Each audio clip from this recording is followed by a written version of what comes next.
немерем екеуміз құдағиымыздың мерейтойына бара жатырмыз. Юбилейге. Дұрыс болған екен. Мен де сол құдаларға 10 мың алып келе жатырмын. Ана келін бар ғой.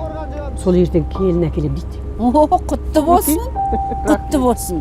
Сәлеметсіз бе аға? Талдықорғанға барасыз ба? Кел, отыр. Отыра бер. Талдықорғанға жүреміз. Талдықорған 2 орын. Достар, мен бүгін подруга Майканың үйіне бара жатырмын. Сондықтан да бүгін Талдықорғаннан видео күтіңіздер. Бәріміз отырдық па? Отырдық. Кеттік. Алло, Хасен. Мен қаладан шықтым. Кім бірінші жетеді, соған 5 мың теңге бәс. Көресің ғой.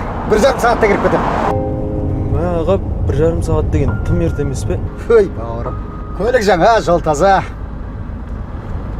Сен уайымдамай отыра бер, мен жеткіземін.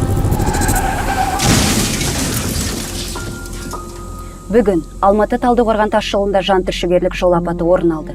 Жылдамдықты асырған Toyota Alphard автокөлігі апатқа ұшырап, оқиға орнында 7 адам қаза тапты.